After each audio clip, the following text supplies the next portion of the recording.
It's an orange juice. Hey guys, this is Yarn from Orange Juice. Today I'll be talking about one of my favorite cards. Skeletons are one of the most versatile cards in the game. They make your deck more dynamic and they have one of the best damage to cost ratios. If you desperately need a card that's queued up, you can shuffle your deck for 1 elixir.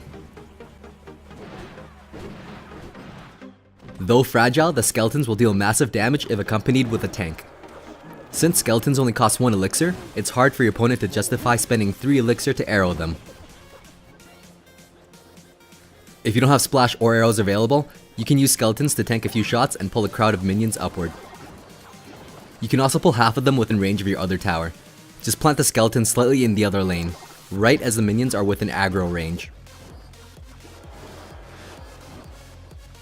You can pull a dragon in a similar fashion. With a good understanding of game mechanics, you can use skeletons for almost any situation. In this match, I used the skeletons to tank the minions, which also prevented them from locking onto my tower. Then I used the melee goblins to simultaneously pull the minions and take out the princess. If a single mini tank or ranged troop engages your tower, unsupported, it can still deal hundreds of damage to it. You can shut down or mitigate the damage done with 1 elixir skeletons. For splash units, you'll want to surround the witch and wizard with skeletons. For the Dark Prince, his charge strike has a 360-degree area of splash, so if you try to surround him with skeletons while he's charged up, they'll die immediately.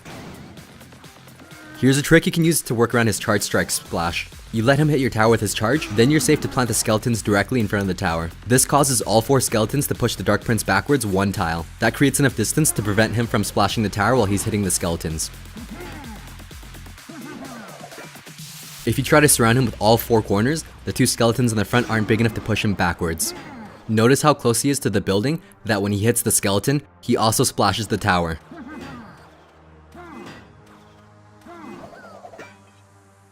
That's over 100 damage to the tower that you can prevent with proper technique. If the prince is nearing your building, skeletons work great to stop him from hitting your tower with his charge strike. For the princess, her fire arrows have a large hitbox, similar to the bomber, so you can't surround her. You have to wait until she locks onto a different target before you can take her out with skeletons. For ranged troops like spear goblins, archers, and musketeers, you want to plant skeletons on top of them. For melee units, you'll want to pull them to the center to increase the path they need to walk to reach your tower. For P.E.K.K.A. and Giant Skeleton, it sets you up for a chain pull. If you don't have a direct counter or your elixir is low, you can pull with skeletons. It won't stop the Valkyrie, but it will reduce a lot of damage she can do to the tower. The skeleton prevented over 500 damage from being dealt to the tower. Not bad for a 1 elixir card. Skeletons slightly obstruct the hog's pathing. For the cost of 1 elixir, they prevented 700 damage from being done to that tower. If you counter hog with skeletons, but your opponent uses zap or freeze, you'll still have more than enough elixir to defend. A really deadly combo is the Valkyrie Hog Freeze combo. She can tank the tower and splash small units, protecting the hog. With a solid understanding of aggro, you can separate these 2 lovers, effectively breaking up their relationship. This greatly minimized the damage that could have been done against that deadly combo. If you're low on elixir, skeletons are going to be your best option for taking out support troops that are hiding behind a tank.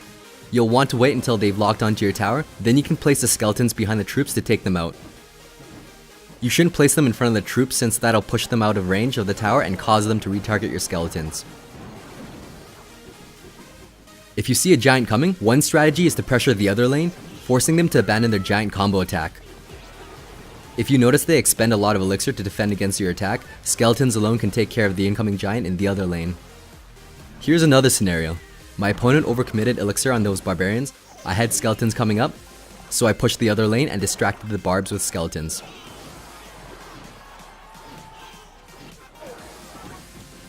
Thanks for watching. If you found this video helpful, be sure to like and subscribe for more quality OJ.